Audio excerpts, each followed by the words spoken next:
I killed my first man at the Granicus River, and I remember thinking afterward how ordinary it felt. Not easy, not glorious, just ordinary, like butchering a goat, but the goat was screaming and trying to kill me back. His name was probably something Persian I couldn't pronounce. He wore better armor than mine. I got him in the throat with my spear because he slipped in the mud, and then I took his helmet because mine had a crack in it. That was 11 years ago. I was 19, I'm 30 now, and I've been walking east ever since. My name is Klytos, not Klytos the Black. That's a different man, one of the companions, one of Alexander's personal cavalry. I'm just Klytos from the phalanx, 4th rank, 3rd file, Perdiccas's brigade. My father was a farmer outside Pella. He owned 8 sheep and died owing money to 3 different people. I joined the army because it was that or starve, and because the recruiters said we'd be back in 2 years with enough Persian gold to buy land. That was a lie, not about the gold. There's been plenty of gold, but about going home. We're never going home. The first year wasn't so bad. We marched through Asia Minor, and it felt like a real campaign with a real purpose. Free the Greek cities from Persian rule. Avenge Xerxes' invasion 150 years ago. All of that made sense, had a shape to it, felt like something you could finish and then go home. Alexander fought at the front at Granicus. Actually at the front, in the cavalry charge, nearly got his head split open by some Persian noble. We in the phalanx saw it from a distance, just a mass of horses and dust and screaming, but afterward everyone was talking about it, how he'd been saved at the last second, how he'd personally killed this satrap or that commander, how the gods clearly protected him. Maybe they did, I don't know. What I know is that 32 men from my Lokos died at Granicus, drowned in the river or trampled or cut down in the pursuit afterward, and none of them had gods protecting them. One of them was my friend Nicanor, who'd enlisted the same day I did. He took a Persian arrow in the belly, and it took him 2 days to die, screaming the whole time until his voice gave out. But we won. We took the Persian camp, and there was gold and women and wine, and for a few days it felt like maybe this was going to be worth it. Issus was different, bigger. The Persian king himself was there. Darius with his whole army, hundreds of thousands of them, or so we were told. Probably not that many, but enough that when we saw them drawn up across the plain, even the veterans got quiet. I was more afraid before Issus than I'd been at Granicus. The first battle, you don't really know what you're walking into. The second time, you know exactly what's coming, and your imagination has all night to show you every way you might die. We formed up at dawn. The phalanx is like a machine. 16 men deep, sarissas leveled, shields locked, everyone stepping in time. You can't see much except the back of the man in front of you and the forest of pike points bristling above. You hear the trumpets, the officers shouting, the enemy doing the same on their side. Then you start walking. The Persians broke before we even reached them. Just broke. Their center couldn't stand against the phalanx, and once Alexander and the cavalry carved through their flank, the whole army collapsed. We killed them as they ran. That's what you do. Run them down, kill them while their backs are turned. Because if you let them escape, they'll just reform, and you'll have to fight them again. I killed 4 men that day, or maybe 5. It's hard to keep count when everything is dust and blood and chaos. One of them was begging in Persian, on his knees, hands up. I killed him anyway because we'd been told not to take prisoners, that we couldn't afford to guard them or feed them. He looked about 16. We captured Darius's camp, his baggage train, his family, more gold than I'd ever seen. Alexander distributed some of it to us, 50 drachmas per man, which was more money than my father had seen in his entire life. We drank and whored and celebrated, and I tried not to think about the boy I'd killed, who'd been on his knees begging. That was when I still thought we might go home after this. Tyre took 7 months. 7 months besieging a city on an island, building a causeway out to it, getting our siege towers burned, watching men drown when the Tyrians came out in ships and attacked our engineers. We lost hundreds of men taking that city, and when we finally broke through, Alexander let us do what soldiers do to a city that's resisted for 7 months. I'm not going to describe what happened in Tyre. I was part of it. I'm not proud of it, but I'm not going to pretend I wasn't there or that I tried to stop it. You don't stop things like that. You either participate or you stand aside, and standing aside just means someone else does it while you watch. There was a girl, maybe 14. She was hiding in a cellar with her mother and younger brother. Some of the men found them. I was there. I didn't participate in what they did to the girl and her mother, but I didn't stop it either. I just stood there. And when one of the men killed the brother, just casually, like swatting a fly, because the boy was crying too loud, I didn't do anything about that either. Afterward, I went down to the harbor and vomited into the sea. Then I went back to camp and collected my share of the plunder, like everyone else. That night, sitting around the fire, one of the older men, a veteran named Pukastas, who'd been with Philip before Alexander, said something I've never forgotten. "This is what we are now," he said, not looking at anyone in particular. "This is what we've become, and we can't go back to being anything else." He was right. Egypt was easy. They welcomed us as liberators from them. Persians. Alexander founded a city and named it after himself. He'd been doing that more and more, and we spent the winter there. It was the last time I remember feeling almost human. There were theaters in Alexandria, Greek plays performed for homesick soldiers. I went to see a comedy, something by Aristophanes, and I sat there watching actors in masks pretending to be Athenians, worried about lawsuits and taxes, and I started crying and couldn't stop. Just sat there in the middle of this crowd of soldiers, tears running down my face because it reminded me that there was a world where people worried about normal things, where the worst problem in your life might be your neighbor's tree dropping olives in your yard. That world felt impossibly distant, like something from a story, not something that had ever actually existed. One of my messmates asked me later why I'd been crying. I told him I didn't know. I think he understood anyway. Gaugamela was supposed to be the final battle. Darius brought everything he had. Every soldier, every chariot, every elephant. We faced them on a plain he'd chosen and prepared, ground leveled for his scythed chariots, numbers so vast you couldn't see the end of their line. I thought I was going to die. I think we all did. The night before the battle, men were making their wills, dividing their possessions, saying goodbye to friends they'd marched with for years. I gave my extra tunic to a younger soldier named Philippos who'd joined us in Egypt, told him where my share of the plunder was buried back in camp, who to send it if I didn't make it. But we didn't die. We won. Again. Alexander led the cavalry in his usual insane charge. We held the center against everything they threw at us, and by afternoon Darius was fleeing east, and his army was dissolving into a mob of terrified men trying to escape. We pursued them for days, killed thousands. The bodies lined the roads heading east, so many you had to watch where you stepped. Men who'd thrown away their weapons and armor to run faster, cut down from behind by Macedonian cavalry or Greek mercenaries or Thessalian horsemen. Not combat, just slaughter. I stopped feeling anything about it. You have to, or you'd go mad. You just do what you're told. Kill who you're supposed to kill, take what you're allowed to take, and try not to think about it too much. After Gaugamela, I was sure we'd turn around and go home. We'd beaten the Persian king 3 times. We'd avenged Xerxes. We'd won. What else was there? But Alexander kept going east. We took Babylon. We took Susa. We took Persepolis, each city richer than the last, each victory more complete. At Persepolis, Alexander let us loot the palace complex, and the amount of wealth we found there was obscene. Gold, silver, purple dye, silk, jewels, things I didn't even have names for. My share of the Persepolis plunder was more than my entire village back in Macedon would see in a generation. Then Alexander burned it. The whole palace, just set it on fire, either deliberately or because the looting got out of hand. I've heard both stories, and I was there, and I still don't know which is true. Maybe it doesn't matter. The greatest palace in the world burned to ashes, and we stood around watching it like it was entertainment. Pukastas, standing next to me, shook his head. "This is when we should have stopped," he said quietly. "This was the moment. We'd won. We could have turned around, gone home with enough wealth to live like kings. But we won't. He won't let us." He was always Alexander now, not the king or our commander, just he, like he'd become something separate from us, something we were attached to, but no longer really part of. We chased Darius into the mountains, found him dying in a wagon, stabbed by his own nobles who thought it would buy them mercy from Alexander. It didn't. Alexander wept over Darius's body. Maybe genuine, maybe for show. I couldn't tell anymore. And then hunted down the men who'd killed him and executed them in various creative ways. That should have been the end. Darius was dead. Persia was conquered. We were thousands of miles from home. We'd been campaigning for 6 years, and we'd achieved everything we'd set out to achieve. But we kept going. East, always east. Bactria was where it really started to feel endless. We'd left behind the great cities, the famous places with names we'd heard of back in Macedon. Now we were in territories that weren't even properly part of the Persian Empire. Wild lands at the edge of the known world, inhabited by people who'd never heard of Alexander and didn't care about his grand campaign. The Bactrians didn't fight like the Persians. They didn't line up in neat formations and wait for us to smash into them. They attacked supply columns, ambushed scouts, burned crops before we could seize them, then melted back into the mountains. We'd march into a valley, find it empty, make camp, and wake up to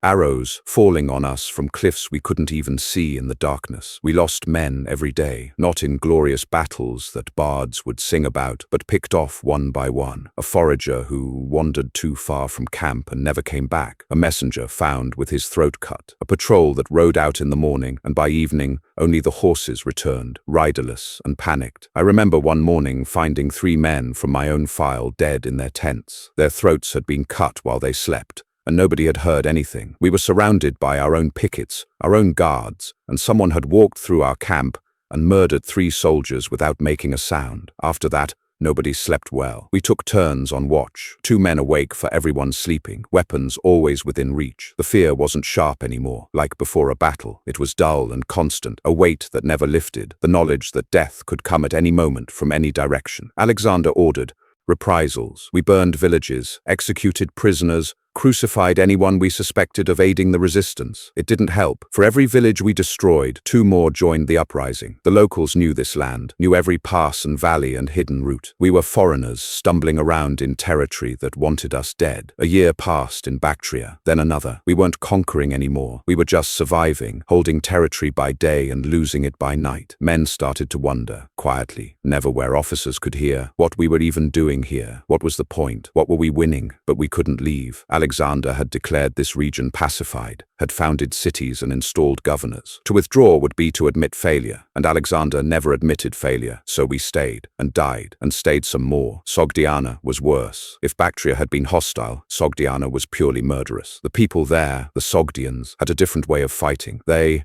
fortified themselves on massive rocks, natural citadels, hundreds of feet high with sheer cliffs on all sides. When we demanded their surrender, they laughed and asked if Alexander's soldiers could fly. He found soldiers who could climb. Volunteers, though volunteer in the army usually meant didn't say no fast enough, who scaled the cliffs at night using ropes and pitons. 30 men made it to the top of one rock fortress. 12 fell to their deaths on the way up, their screams echoing in the darkness. The 18 who survived planted our banners on the summit at dawn, and when the Sogdians saw them, they thought we'd somehow brought an army up the impossible cliff. They surrendered. We killed most of them anyway. We took fortress after fortress this way. Men died scaling cliffs, died in the assaults, died from falls and rock slides, and simply from exhaustion. The Sogdians learned to push boulders down on us as we climbed, to pour boiling oil, to cut our ropes. We learned to climb faster, to attack in darkness, to send more men than they could kill before we overwhelmed them. It was brutal, grinding work, nothing glorious about it, just men hauling themselves up cliff faces, terrified, knowing that one slip meant death, that even if they made it to the top, they'd probably die in the fighting. And for what? Another fortress taken, another group of resistors killed, another small piece of territory that would rebel again the moment we moved on. I didn't climb. I was in the phalanx, and phalanx soldiers don't scale cliffs. But I stood at the bottom and watched men I knew fall screaming to their deaths, and I collected their possessions afterward to send back to families in Macedon who probably thought their sons had died heroically in battle, not plummeting off a cliff in the middle of nowhere for no reason anyone could articulate. One of the climbers, a Cretan named Odysseus who'd survived 3 ascents, got drunk one night and told me why he kept volunteering. "Because if I don't, I have to think about what we're doing," he said. "When I'm climbing, all I think about is the next handhold, the next step, whether the rope will hold, simple problems. But down here, with time to think, I start wondering what the point is, why we're here, whether any of this matters. And those thoughts," he shook his head, "those thoughts are worse than the climbing." He died on his 4th ascent. Rope broke. I heard he screamed all the way down. Somewhere in Sogdiana, I'd lost track of where we were by then. All the valleys and fortresses and burned villages bleeding together. We fought a people who used women as warriors. Not just women defending their homes when the men were gone, but actual trained fighters, horse archers who could shoot as well as any man. The first time we encountered them, half our casualties came from underestimating them. You'd see a group of riders approaching, notice they were women, hesitate for just a moment, and that moment was enough for an arrow to find your throat. I killed one of them in a skirmish near a river whose name I never learned. She charged me on horseback, shot an arrow that missed my head by inches, and when her horse stumbled in the mud, I got her with my spear. She was probably 25, tall and strong, with scars that suggested this wasn't her first battle. As she died, she said something in her language that I didn't understand. Maybe a curse, maybe a prayer, maybe just telling me to go to hell. I took her bow. It was better made than ours, more flexible, shorter for use on horseback. I traded it to a Thracian cavalryman for a wineskin and a Persian dagger. That night, one of the younger soldiers, a boy named Aristomenes who was 17 and should never have been allowed to enlist, asked me if it felt different, killing a woman. I told him no. I told him that, after a while, it all feels the same. But that was a lie. It did feel different, not worse necessarily, but different, like we'd crossed some threshold, violated some unspoken rule. But we'd been violating rules for years by then. What was one more? The Massage-te nearly destroyed us. They were a nomadic people far to the north, horse archers who could ride for days without stopping, who struck and vanished like ghosts. Alexander decided they needed to be conquered. I never understood why. They weren't bothering anyone, but by then I'd stopped trying to understand his decisions. We marched into the steppe, and it was like marching into nothing. Flat grassland stretching to every horizon, no landmarks, no cities, no water sources we could count on. The Massage-te harassed us constantly, riding in close to loose arrows, then galloping away before we could engage. Our cavalry couldn't catch them. Our infantry was useless. By the time we'd formed up to fight, they were already gone. We lost men to their arrows, to thirst, to heat stroke, to simply getting lost in the endless grass. Whole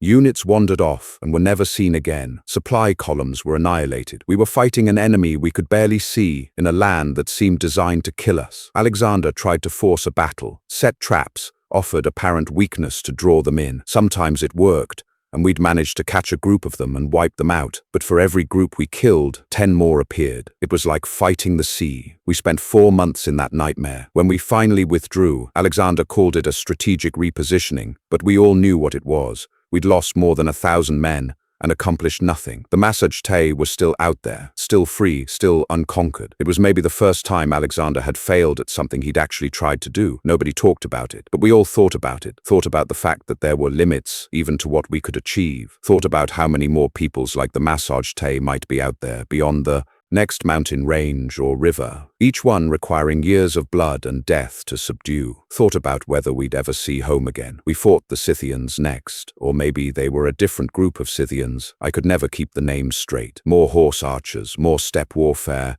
more deaths from arrows shot by enemies we never saw. We won some engagements, lost others, built forts that got overrun the moment we moved on, declared victory and marched east. There was a kingdom called Fergana, where they bred horses taller and stronger than any we'd seen. Alexander wanted them. We besieged their capital, a city built around a river valley, with walls that ran up the hillsides. It took us 6 months. We lost 300 men, mostly to disease and skirmishes. When we finally broke through, Alexander took their best horses and executed their king. I remember standing in that captured city, looking around at the markets and temples and houses and thinking, nobody in Macedon knows this place exists. Nobody back home has heard of Fergana or its horses or its king we just killed. We're fighting wars in places that don't exist to the people we left behind. It made it all feel even more pointless. At least when we were fighting Persia, people knew what Persia was. They understood the stakes. But this, conquering kingdoms nobody had heard of, for reasons nobody could explain, we were just moving, east, always east, because stopping would mean admitting there was no point.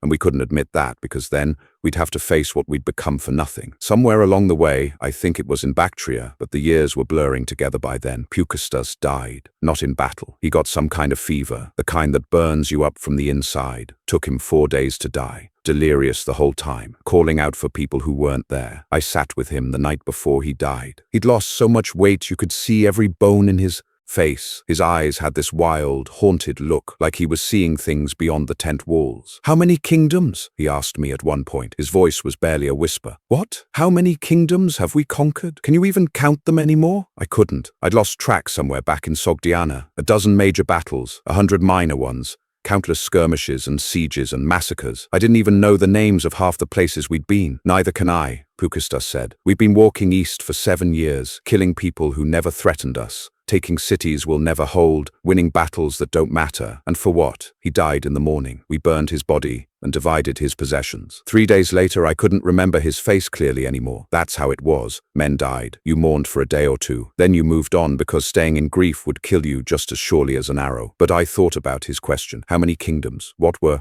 we even doing anymore? I never found an answer. Then came the rock fortresses of the hill tribes. I don't even remember their names. Each valley had a different tribe, different language, different ways of trying to kill us. They'd retreat into their mountain strongholds when we approached, and we'd have to dig them out one by one. These weren't like Sogdiana's massive cliff fortresses. These were smaller, cruder, but somehow harder to take. built into the living rock, with tunnels and hidden passages, defended by people who'd rather die than surrender. We'd fight for weeks to take a single fortress, lose 100 men doing it, and then move on to the next valley where we'd do it all over again. I remember one fortress in particular. It couldn't have held more than 300 people, but it took us a month to breach the walls. We finally got inside through a tunnel some of the engineers dug, came up behind their defenses. What followed was the kind of close-quarters horror that you can't wash off afterward. Fighting in darkness, in narrow passages, men screaming, blood on stone, the smell of death, trapped underground with nowhere to go. When it was over, we'd killed everyone inside. Not because Alexander ordered it, but because there was no way to take prisoners in that chaos. Men, women, children who'd hidden in the inner chambers, all dead. We dragged the bodies out and burned them in a pile outside the fortress walls. One of the bodies was a boy about the same age as the one I'd killed at Issus all those years ago. Different face, different place, same dead eyes staring at nothing. I thought about how many boys I'd seen die in the years since that first one. Dozens? Hundreds? I'd stopped counting long ago. That night, Philippos, my young friend from Egypt, vomited for an hour after the fighting. He hadn't gotten soft. None of us could afford softness. But something about that particular massacre got to him in a way the others hadn't. "We're not soldiers anymore," he said, wiping his mouth. "We're just killers. That's all we know how to do now. March and kill and move on." I told him to get some sleep. We were moving out in the morning. Another valley, another tribe, another fortress to take. It was all we knew. Alexander married a Bactrian princess named Roxana. There was a big ceremony, attempts to blend Macedonian and local customs, speeches about unity and empire. Most of us just saw it as politics, marrying a local to cement control over the region, to legitimize his rule. The nobles grumbled about it, said he was forgetting he was Macedonian, becoming too Persian. I didn't care. I was too tired to care about anything except making it through each day. Around this time, Alexander started insisting on the Persian custom of proskynesis, prostrating yourself before the king. The Macedonian nobles hated it. We'd always been able to speak freely to our kings, address them as equals in some sense. But Alexander wanted what the Persian kings had: absolute submission, divine right, worship. Some men refused, some spoke out. There were plots, real or imagined I never knew, to assassinate him or replace him. Alexander had them executed, always with a show of reluctance, always claiming it hurt him to do it, but always doing it anyway. The famous Kleitos, the other Kleitos, Kleitos the Black, spoke out at a banquet. He'd been drinking, and he reminded Alexander of all the times Macedonians had saved his life, all the victories that were won by soldiers, not by divine favor. Alexander grabbed a spear from a guard and ran him through. I wasn't there, but I heard about it later, heard how Alexander wept afterward, locked himself away, refused to eat. Everyone said he was devastated by what he'd done, but Kleitos was still dead, and the message was clear. Don't question Alexander, not anymore. He'd gone beyond us, become something we couldn't reach or reason with. We were just instruments of his will now, pieces to be moved around in whatever grand design he'd imagined for himself. We marched through Arachosia, through the lands of the Parapamisadai, through territories I couldn't pronounce and can't spell. Each one had its own people who needed to be conquered, its own geography that tried to kill us, its own way of resisting that we had to overcome. In the mountains, some range whose name I never learned, we fought in snow so deep you'd sink to your waist. Men froze to death in the night, even huddled together for warmth. Frostbite took fingers and toes and ears. We burned furniture from captured villages just to stay alive. The locals, mountain people who barely seemed human, so adapted were they to the cold and altitude, would attack in blizzards, appear out of the snow like demons, kill a few men, and vanish. We'd hunt them down when we could, but mostly we just endured, suffered, died slowly from the cold and the altitude and the sheer grinding misery of it all. I lost 3 toes on my left foot to frostbite. The surgeon cut them off with a knife, cauterized the stumps, and told me I was lucky. It could have been the whole foot. Men were losing entire limbs. After that I walked with a limp, still do. Every step a reminder of a campaign in mountains I couldn't name, fighting people whose only crime was living where Alexander wanted to march. We crossed into the lands beyond the mountains, and the world changed again. The people here, the Indians we called them, though they had dozens of names for themselves, were different from anyone we'd fought before. They had kingdoms with cities larger than Babylon, armies that used elephants like we used cavalry, weapons and armor we'd never seen, and they were numerous. Not just one kingdom, but dozens, each with its own Raja, its own army, its own reasons to resist or submit. Some welcomed us, saw Alexander as a potential ally against their neighbors. Others fought us with everything they had. The first battle We fought in these lands was against a Raja whose name sounded like Porus but probably wasn't exactly that. He met us at a river, wide and fast-flowing, swollen with rain. His army waited on the far bank. Thousands of infantry, hundreds of cavalry, and elephants. War elephants, dozens of them, huge and terrifying. I'd heard of elephants before, had even seen a few in Persia, but seeing them in battle formation, armored and painted, with towers on their backs carrying archers, was different. They looked like moving fortresses, like something out of myth made real. Alexander spent 3 days fainting, pretending to cross at different points, wearing down the enemy's vigilance. Then he took the cavalry and some light troops and crossed upriver in the middle of a storm, the rain so heavy you could barely see. By the time the enemy realized what was happening,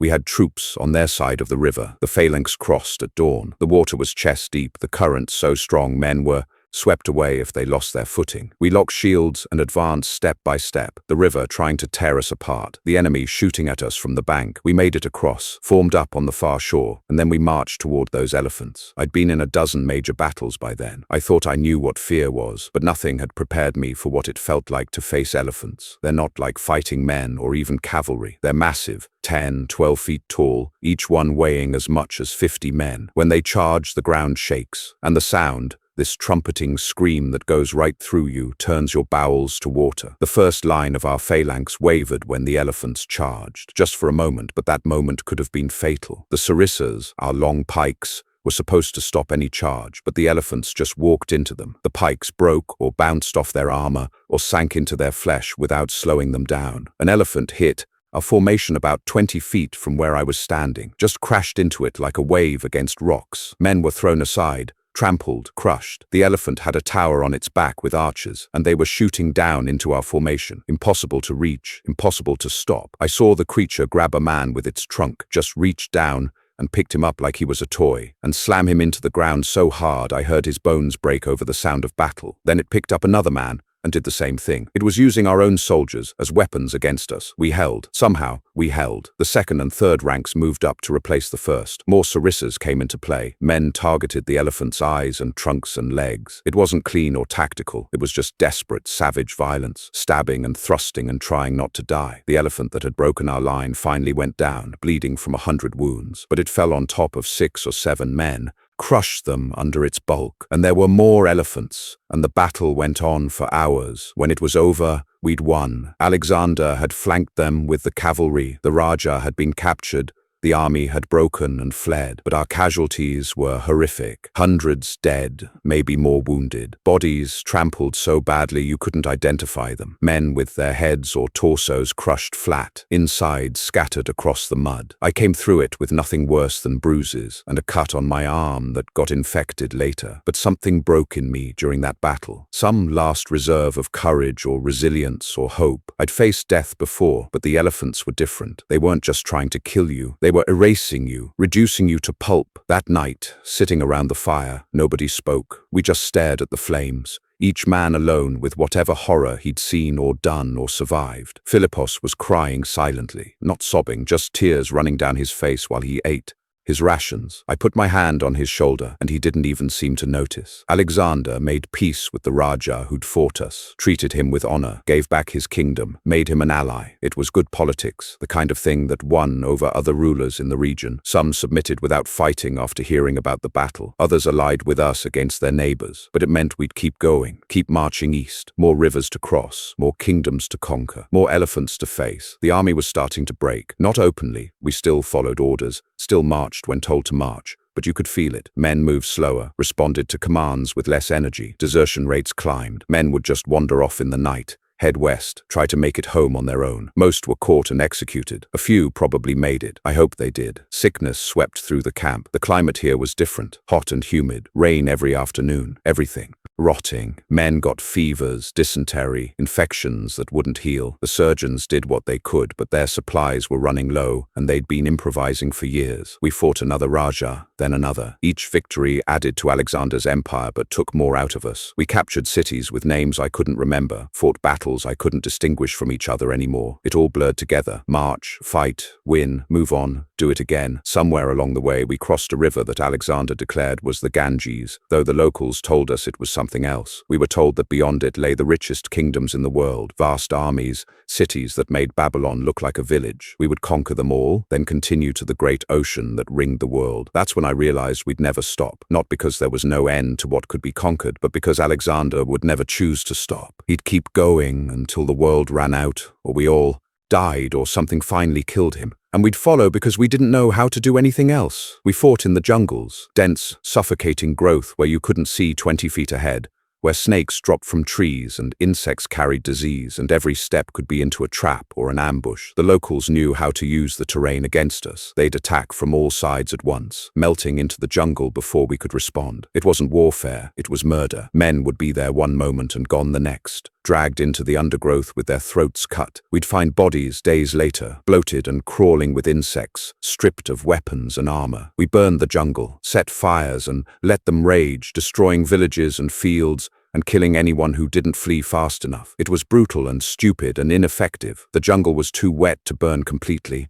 and all we accomplished was making enemies of people who might have been neutral. But by then, making enemies didn't matter. Everyone was an enemy. Everyone we met was just another obstacle to be overcome or destroyed. We fought tribes in the hills east of the great river, people who used poison on their weapons, not just the arrows but the swords too, coated with something that made even small wounds fatal. Men would get scratched, barely notice it, and be dead by nightfall, their blood gone black, their bodies contorted in agony. We adapted, wore more armor, treated every wound immediately, killed from distance when we could, but the poison still took its toll. Slow attrition, a man here and a man there, until the numbers added up to hundreds. I knew a soldier named Krateros, not the general, a different man who got poisoned. He'd killed an enemy tribesman, and in the struggle the man's blade had scratched Krateros's forearm. Just a scratch, barely bleeding. He was dead 4 hours later. The last hour he spent screaming, his body rigid, his back arched so severely I thought his spine would snap. We held him down and tried to comfort him, but there was nothing we could do. The poison ran its course, and he died. We caught one of the tribesmen after that and tried to make him tell us about the poison, how to cure it. He didn't speak any language we understood, or pretended not to. We tortured him. I won't describe what we did, but he never gave us anything useful. Eventually someone just killed him out of frustration. We reached the Hyphasis River in the 7th year since leaving Macedon. It was wide and dark, flowing south toward the great ocean we'd heard about but never seen. On the far bank was supposedly another kingdom, richer and more powerful than any we'd faced, with armies that would make our previous battles look like skirmishes. Alexander called us together and announced we'd cross the river, conquer the kingdoms beyond, reach the ocean, and complete his conquest of the world. That's when we mutinied, not violently. We didn't attack our officers or threaten Alexander. We just refused, sat down on the riverbank and said we weren't going any farther. I was part of it. We all were. Every common soldier, every phalangite, every man who'd been marching for 7 years through heat and cold and mountains and jungles and deserts. Men who'd killed until they couldn't count the dead anymore, who'd survived wounds and disease and starvation, who'd seen friends die in 100 different horrible ways. We were done. Alexander raged, locked himself in his tent, refused to see anyone. He had the priests take omens that said the gods demanded we turn back. He sent officers to plead with us, to appeal to our honor and our loyalty and our Macedonian pride. We didn't move. Men gave speeches. I remember one old veteran, a man who'd been with Philip, who'd fought in every battle of Alexander's campaign, standing up and saying what we were all thinking. "We've conquered the world," he said. "We've done what no army in history has ever done. We've marched farther than the Persians, farther than the heroes of old. We've won battles against impossible odds. We've endured things that would have broken any other men, and we've done it all for you, Alexander. We've given you everything, our youth, our health, our friends, our souls, but we have nothing left to give. We're not refusing you. We're just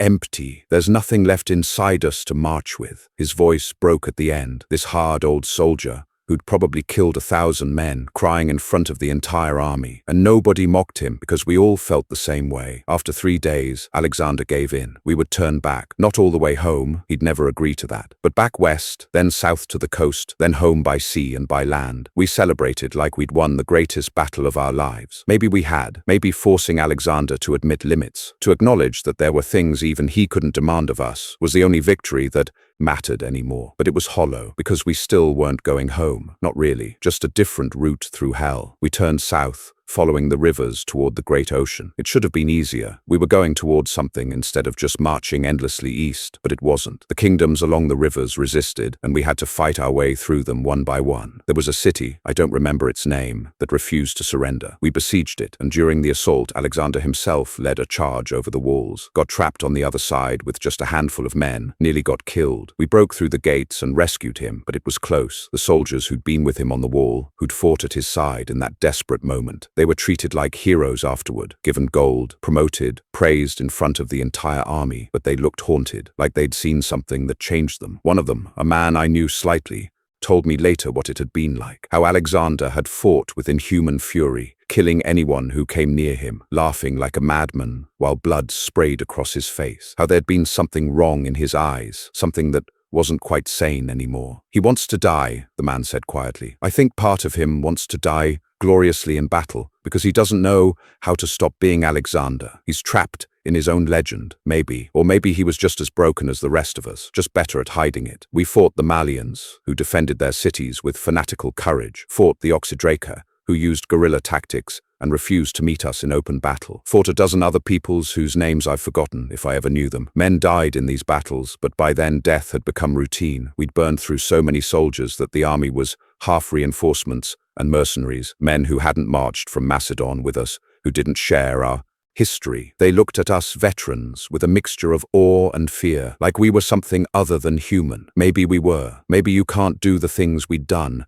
and remain fully human. Philippos died during this time, not in battle. He'd survived dozens of those, but from a fever he caught after drinking bad water. It took him a week to die, delirious and wasting away. I sat with him when I could, tried to get him to drink, to eat, but he just got worse and worse. The night before he died, he was lucid for a few minutes. He grabbed my arm and said, "Tell them it wasn't worth it. If you ever get back home, tell them what it cost. Tell them we paid everything and got nothing. I promised I would." He died in the morning. I still haven't kept that promise. I don't think I ever will. We reached the ocean finally, the great southern sea that marked the edge of the world. Alexander performed sacrifices, gave thanks to the gods, declared his conquest complete. The ocean was the limit, not because he'd chosen to stop, but because there was nowhere else to go. He announced we'd return home, some by ship following the coast west, the rest by land through the southern territories. We thought the worst was over. We were wrong. Alexander decided to march the land portion of the army through Gedrosia, a coastal desert, barely inhabited with almost no water. He did it because he wanted to prove he could do what Cyrus the Great had failed to do, cross the desert with an army intact. It was insanity, pure,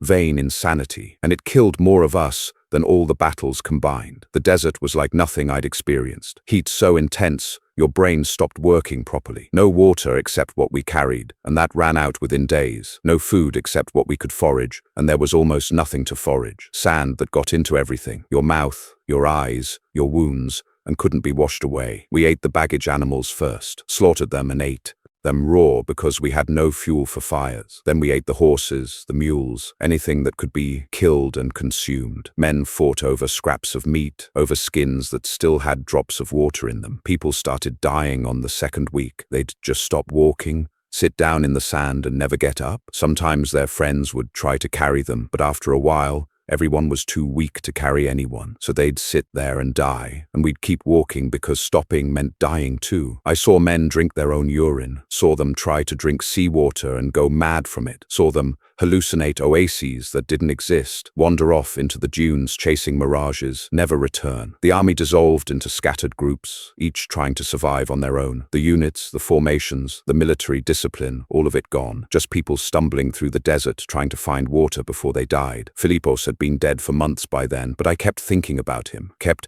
thinking about that last conversation, about how he'd said to tell people it wasn't worth it. And I thought, even if we'd turned back at the Granicus, even if we'd stopped after Gaugamela, even if we'd never crossed the Hyphasis, it still wouldn't have been worth this. This journey through hell wasn't punishment for going too far. It was just the logical conclusion of everything we'd been doing for 8 years. A third of the army died in Gedrosia, maybe more. I lost count. I know that men I'd marched with for years, survived battles with, shared rations with, called friends, died in that desert. Some I watched die, others just disappeared, and I never knew what happened to them. I survived because I don't know why I survived. Luck, stubbornness. Maybe I was too stupid to die. I kept walking when others stopped, kept moving when my body wanted to quit, found water when there was water to find, went without when there wasn't. When we finally reached the coast, when we found actual cities with actual water and food, I couldn't believe it. It felt like a hallucination, like the desert was playing one last trick on me. I drank until I vomited, then drank more, ate until I was sick, collapsed and slept for 2 days straight. When I woke up, I was told that maybe 60,000 people had entered Gedrosia. 20,000 came out. The rest were dead in the sand, their bodies picked clean by vultures, their bones bleaching under the sun, for no reason, for nothing, for Alexander's pride. We made it back to Babylon eventually. 8 years after leaving Macedon, we finally stopped marching. Alexander began planning new campaigns, Arabia, North Africa, maybe the West, toward Italy. But for the moment, we rested. That's when the marriages happened. Alexander ordered mass weddings between Macedonian soldiers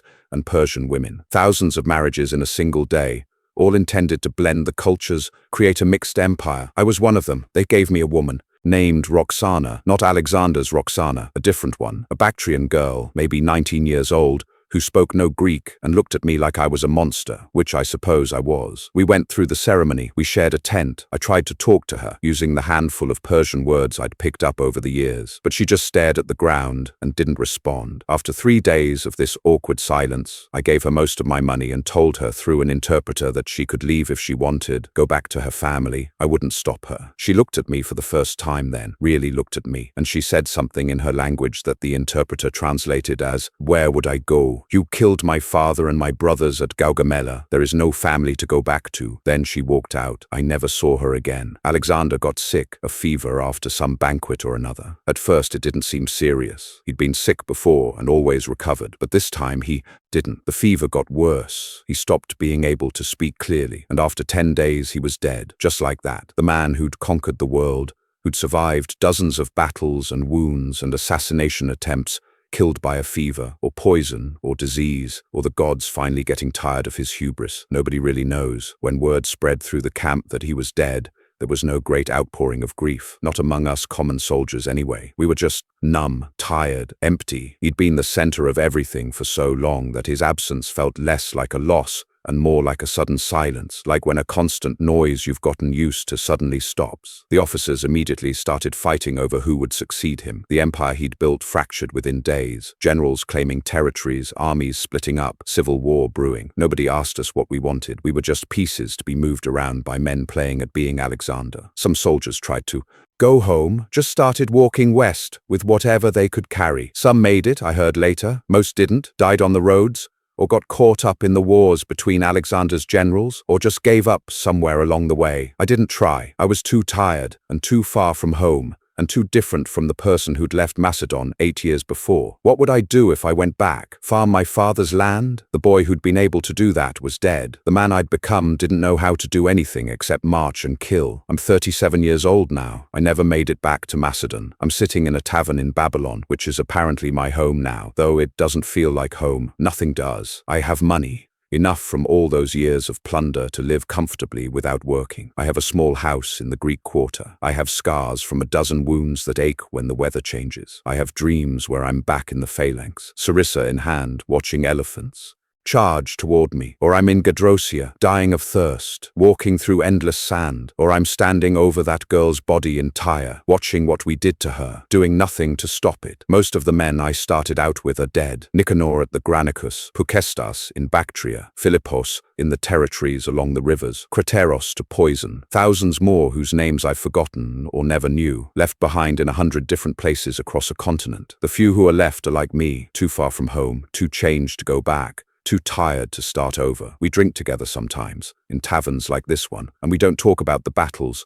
or the glory, or the great adventure. We talk about small things. The farm one man grew up on, the girl another was supposed to marry before he enlisted, the normal, quiet, peaceful things we gave up to follow a man who couldn't stop moving east. Sometimes young soldiers passed through Babylon, part of the armies still fighting over Alexander's Empire. They hear we're veterans of the Great Campaign, and they ask us what it was like. They expect stories of glory, of heroism, of the greatest adventure in history. I don't tell them the truth. I don't tell them about Tyre, or the girl in the cellar, or the thousands of men we killed who were just trying to defend their homes. I don't tell them about the boy at Issus on his knees begging, or Philippos dying of fever in a tent, or the bodies in the Gedrosian desert picked clean by birds. I don't tell them about the 100 kingdoms we conquered whose names I can't remember, the peoples we destroyed who never threatened us, the years of marching through lands that don't even feel real anymore, like they were part of some fever dream. I don't tell them how it feels to realize you've become something monstrous, that you've spent the best years of your life doing terrible things for reasons you never really understood, and there's no way back to being human. I just say it